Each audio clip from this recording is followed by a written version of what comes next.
علم نحو میں ہم دیکھتے ہیں جی، پہلے ہر کلمے کو دیکھ لیتے ہیں. عند یہ منصوب ہے جی، ایسے ہی ہے. یبلغن یہ کون سا صیغہ ہے؟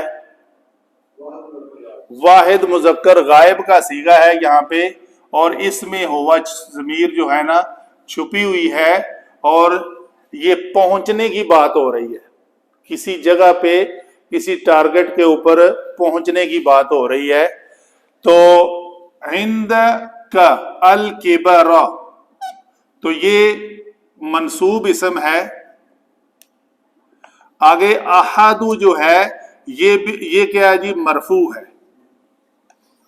ہما یہ اسم ہم نے کہا تھا مجرور ہے، تو یہ دونوں اسماء مل کر ایک مرکب اضافی بنے. ٹھیک ہے جی. تو یہ مرکب اضافی ہم کیا کہیں گے؟ صرف احدو کو نہیں کہیں گے کہ یہ مرفوع ہے، ہم کہیں گے یہ مرکب اضافی مرفوع ہے.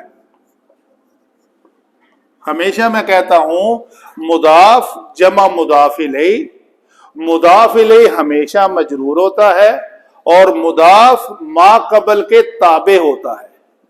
ما قبل کے جو قواعد اس کے اوپر اپلائی ہوں گے وہ بنے گا. اچھا جی، دیکھ لیتے ہیں. یبلغن میں ہوا جو ضمیر چھپی ہوئی ہے، ہم نے سب سے پہلے یہ دیکھنا ہے اس کے آگے والے جملے میں کوئی ایسا اسم مرفوع تو نہیں آ رہا جس کو ہم اس کا فاعل بنا دیں، اور وہ فاعل بنتا بھی ہو. کیا کوئی ایسا اسم نظر آ رہا ہے آپ کو؟ جی، وہ یہ مرکب اضافی جو ہے نا مرفوع، یہ ہمیں نظر آ رہا ہے کہ بالغا پہنچنا ہے. کس نے پہنچنا ہے؟ کبرا کو. یہ مفعول بھی بنے گا، منصوب ہو کر اس کا مفعول بھی. عند کا منصوب جمع، یہ جو اسم دوسرا ہے مجرور یعنی مضاف الیہ بن کر، تو یہ کیا بنا جی؟ مرکب اضافی. تو یہ مرکب اضافی، جس طرح یہ مرکب اضافی مرفوع ہے اور یہ مرکب اضافی کیا ہے جی؟ منصوب ہے. تو منصوبات میں سے کسی ایک کو ہم نے نومینیٹ کرنا ہے کہ یہ منصوب ہے، اور اس کو کیا کر رہا ہے؟ مرفوعات 8 میں سے ایک مرفوع لینا ہے. وہ ہم نے لے لیا. یہ فاعل ہے کس کا؟ اس فعل کا. یہ ہے اس کا فعل. ٹھیک ہے جی. ابھی باقی کیا رکھا؟ یہ منصوب کو بھی ہم نے کہہ دیا یہ جی مفعول بھی ہے. کیا کرنا ہے؟ پہنچنا ہے. کدھر پہنچنا ہے؟ الکبر، بڑھاپے کی عمر کو پہنچنا ہے. ٹھیک ہے. کس نے پہنچنا ہے؟ احدو نے پہنچنا ہے. دونوں میں سے کوئی ایک. او کو بھی لے لیتے ہیں. یہ ہم نے کہا یہ عطف ہے. او کلاہما، کلا پھر ان دونوں میں سے دو. ٹھیک ہے جی. کلا کیا یہ حالت رفعی میں ہے یا حالت نصبی میں ہے؟ حالت رفعی میں ہے. تو یہ مرفوع، اس کا مضاف الیہ مجرور، تو یہ مرکب جاری ہو کر حالت اس کی کیا بنی؟ مرکب اضافی ہو کر حالت رفعی میں چلا گیا، اضافی. تو یہ مرفوع ہوا. تو گویا اس او عطف کے درمیان دونوں جو پہلے مرکب اضافی ہیں وہ حالت رفعی میں بنے. تو ہم اس کو تھوڑا اور لے جاتے ہیں. مرفوع جمع مرفوع اس او کے ذریعے، یا لکھ لیتے ہیں عطف کے ذریعے. تو یہ کیا بنا جی؟ مرکب عطفی. تو مرکب عطفی کے دونوں جز مرفوع تھے، تو گویا یہ بھی مرفوع ہوا. تو یہ مرفوع ہو کر از اکول ٹو ہم کہیں گے یہ فاعل ہے. اس فاعل نے یہ فعل کرنا ہے. احدہما او کلاہما، ان ماں باپ میں ان دونوں میں سے کسی ایک نے یا دونوں میں. اس کی حالت نسبی یا جری کی لئی آتی ہے، اور اس کی مونس جو ہے وہ کلتا آتا ہے. اور اس کی جری اور نسبی کلتینا. ٹھیک ہے. اچھا ابھی ہمارا سوال کیا رہ گیا؟ یہ منصوب. تو یہ منصوب عندہ کو ہم نے کیا کہا تھا؟ اس میں ظرف مکان یا زمان دونوں میں استعمال ہوتا ہے. ٹھیک ہے. یہ ایک ایسا ہے کہ یہ زمانے اور مکان کی لیے استعمال ہو جاتا ہے. تو منصوب جو ہے یہ ہم کہیں گے یہ شبہ جملہ ہے یا مرکب اضافی ہو کر مفعول فیہ. تو آپ کے ایک جملہ فعلیہ کے سارے جز مکمل ہو گئے. فعل بھی ملا، اس فعل کو کرنے والا فاعل بھی مل گیا، فاعل نے کیا کیا مفعول بھی مل گیا، کب کیا مفعول فیہ مل گیا، زمانہ بھی مل گیا. ٹھیک ہے جی. یا اس کی مکان بھی مل گیا. مکان کیا ہے؟ عندک، آپ کے سامنے. تو وہ جگہ ہے، وہ گھر جس میں آپ کے والدین یا ایک ان میں سے بڑھاپے کی عمر کو پہنچ چکا. تو شرط ہے بیچ میں ان، اگر، یہاں پہ اگر ان شرطیہ ہم نے کہا تھا ما زائدہ للتوکید، پکی بات ہے. تو جب آپ کے سامنے آپ کے ماں باپ میں سے کوئی ایک یا دونوں بڑھاپے کی عمر کو پہنچ جائے. فا جو ہے رابطہ ہے. رابطہ مطلب یہ ہے کہ جواب شرط کیا کرنا ہے. شرط اور جواب شرط کے درمیان ایک کلمہ آتا ہے جو ہمیں بتاتا ہے کہ یہاں پہ شرط ختم ہو گئی ہے. لا تقل، یہاں پہ کسی کام کے نہ کرنے کا حکم دیا جا رہا ہے. قاعدہ یہ ہے کہ یہ لام جارہ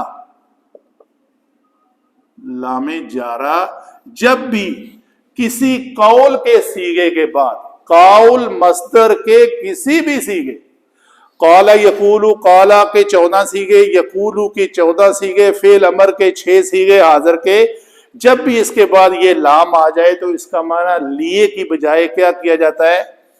سے. فلا تقل، تقل جو کلمہ ہے یہ ہم نے فعل امر واحد مذکر حاضر سے بنایا ہوا ہے نا.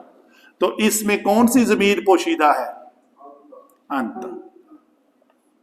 یہ انت ضمیر جو ہے یہ ہم کہیں گے یہ مرفوع ہے. ٹھیک ہے جی. مرفوع ہو کر ہم اس کو ان 8 مرفوعات میں سے فاعل بنائیں گے. اس کا فعل کیا ہے؟ تو گویا اسی کلمے کے اندر فعل جمع فاعل. لہما، کیا کہ ان سے، تم نہ کہو ان سے، جو نہیں کہنا وہ محلن منصوب ہو کر مفعول بہی بنا اس فعل کا. تو گویا اس کو ہم نے کہا تھا کہ یہ اسم فعل ہے. اسم فعل محلن مفعول بہی بن منصوب ہو کر مفعول بہی بن رہا ہے استقل کا. کیوں؟ تو تم ان دونوں سے نہ کہو میں اکتا گیا ہوں، میں تھک گیا ہوں، میں بور ہو گیا ہوں. اف، ہماری اردو لینگویج نے ہمیں بتایا ہے کہ اف کا کلمہ یہاں پہ فٹ ہو جاتا ہے، اس لیے کہ ہم ہمارے ماحول میں، معاشرے میں جب کسی بات کا پتہ نہ چلے اور بندہ اس کو اچھا نہ سمجھ رہا ہو تو وہ کہتا ہے اف کی یار، ایسے ہی ہے نا. تو اس کو عربی لینگویج جو ہے نا وہ اس بات کو لفظاً ایکسپلین کرتی ہے اور یہی معنی لیتی ہے. اف سے مراد ہماری اردو والی اف نہیں عرب لیتے، وہ یہ معنی لیتے ہیں کہ ان سے یہ نہ کہو کسی بھی معاملے میں کہ میں تھک گیا ہوں، میں بور ہو گیا ہوں، میں اکتا گیا ہوں، آپ یہ کیا مجھے ہر بار ہر وقت یہ کام کہتے رہتے ہیں. ایسی بات نہ کرو. اور کیا نہ کرو؟ یہ فا کے بعد لا تقل لہما جو ہے، یہ پورا جملہ جو میں نے آپ کے سامنے بنایا ہے یہ ہے معطوف علیہ. واو آ گئی، آگے یہ لا تنہرہما، یہ پھر عطف آ گیا. تنہر میں وہی انتا پوشیدہ ہے، اور یہ فعل جمع فاعل اور جمع مفعول بھی. یہ ہما جو ہے، ہما ہوم ضمیر مشترک ایسی ہے جب بھی یہ کسی فعل کے بعد آئے تو یہ ہمیشہ منصوب ہوتی ہے، منصوب ہو کر یہاں پہ مفعول بھی بنتی ہے. تو فعل جمع فاعل جمع مفعول بھی کرنا ہے یا نہیں کرنا، یہ لا نے اس کام کرنے سے منع کر دیا. تو یہ جملہ جو ہے یہ ہوا معطوف اول. ان کو اف تک بھی نہیں کہنا اور ان کو جھڑکنا بھی نہیں ہے. وَقُلْ لَهُمَا، پھر واو کے بعد یہ کل میں بھی پھر انتا پوشیدہ ہے، ایسا ہی ہے جی. یہ مرفوع ہو کر فاعل بنی، اس فاعل نے کیا فعل کرنا ہے، وہی فعل قل لہما، یہ مرکب جاری ہو کر متعلق بنا فعل کے. قولاً موصوف، اور یہ صفت. تو یہ صفت موصوف کس حالت میں ہے؟ منصوب میں ہے. تو منصوب میں ہے تو اس کو اس کا مفعول بھی بنا لیتے ہیں. فعل جمع فاعل متعلق فعل اور مفعول بھی، مفعول بھی، یہ مفعول بھی ہے جی. قل لہما قولا، وہ جو بات کہنی ہے وہ مفعول بھی ہے. آگے کیا ہے؟ کچھ علماء کی رائے ہے یہ اس کے مفعول مطلق بنتا ہے، لیکن جنرل دو کی ہیں، اس میں وہ مفعول بھی کہہ رہے ہیں. تو ان سے کہو بات کہنی ہے. مفعول وہ ہوتی ہے، مفعول مطلق ہوتا تو اس سے ان سے تم کہو جیسے کہنے کا حق ہے. جیسے وسلموا تسلیما، صلو علیہ وسلموا تسلیما، تو وہ ہے سلامتی بھیجو جیسے سلامتی بھیجنے کا حق ہے. تو یہاں پہ ترجمہ کیا ہو رہا ہے؟ آپ ترجمے پہ غور فرمائیں کہ آپ بات کریں ان کے ساتھ، ان کو کہیں بات کیسی، بات کی صفت کیا ہے؟ نرم. تو نرم بات کہیں، ٹھیک ہے. اگر آپ نے مفعول مطلق بنانا ہے تو چونکہ مفعول مطلق کا ڈاؤٹ کیوں ہوتا ہے کہ اس فعل کا وہ مصدر استعمال ہو رہا ہے، اس لیے وہ شک میں آتا ہے کہ یہ مفعول مطلق ہے. اگر مفعول مطلق بھی ہوگا تو پھر اس کی یہ ساتھ میں صفت آئے گی اس مفعول مطلق کی، تو معنوی طور پہ یہی بات بنے گی.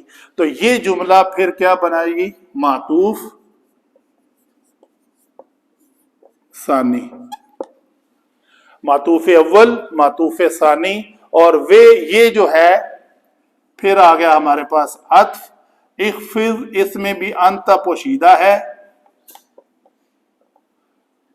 اور یہ ہوا فعل جمع فاعل.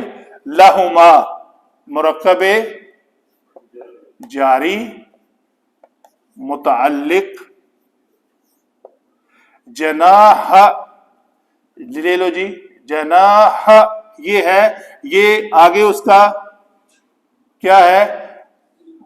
مضاف مضاف الیہ. جناح الذل، عجز و انکساری کے ساتھ اپنے بازو میں ان کو اپنی رحمت کے ساتھ لے لو. تو یہ مفعول بھی بن رہا ہے منصوب ہو کر. من الرحمہ، یہ مرکب جاری پھر اسی فعل کا متعلق بنے گا. اور وَخْفِضْ لَهُمَا جناح، جناح کہتے ہیں پر کو، تو انسان کے لیے یہ بازو، یعنی اپنی عجز و انکساری کے ساتھ ان کو اپنے بازو میں رحمت کے ساتھ لپیٹ لو، گویا کہ ٹوٹل جملہ یہ کیا بنا پھر جی؟ معطوف ثانی اور ثالث۔ اس کے بعد یہ معطوف کون سا بنا جو ہم پڑھ چکے؟ معطوف رابع۔ اور کہو تم، کیا کہو؟ رب ارحمہما کما ربیانی صغیرا۔ تو یہ ہوئی جی ایٹ دا اینڈ بات کرتے ہیں، سمرائز کرتے ہیں، جو شرط لگی تھی کہ جب دونوں میں سے کوئی ایک یا دونوں بڑھاپے کی عمر میں پہنچ جائیں تو کیا کرو؟ یہ 4 کام نہ کرو، چاروں کے اوپر، 3 کے اوپر نہیں ہے، نہیں 2 کے اوپر نہیں ہے، اور 2 جو ہے پازیٹیو ہیں، ان کے اوپر نہیں ہے۔ یہ حکم ہے کہ ان کے لیے دعا کرنی ہے، ان کو اپنی عجز و انکساری رحمت محبت کے بازو میں لے لینا ہے، اور ان کو جھڑکنا نہیں ہے، ولا تنہرہما، اور ان کو اف نہیں کہنا، اور یہ معطوف علیہ ہی ہے۔ اور ایک معطوف یہ ہے کہ ان کے ساتھ نرم بات کرنی ہے۔ تو 3 پازیٹیو باتیں ہیں، اور یہ دونوں جو ہے معطوف علیہ، اور پہلا معطوف نہیں ہے کہ یہ کام نہیں کرنا۔ اللہ تعالی ہمیں اپنے والدین کی اسی طرح ہی عزت و محبت کرنے کی توفیق عطا فرمائے، اور جن کے والدین اس دنیا سے جا چکے ہیں ان کے لیے ہر نماز میں ہر وقت ولد صالح کا درجہ حاصل کرنے کی توفیق عطا فرمائے، تاکہ ان کے اعمال جو ہے وہ منقطع نہ ہوں اور ان کے اعمال جاری و ساری رہے۔ وما علینا الا البلاغ المبین۔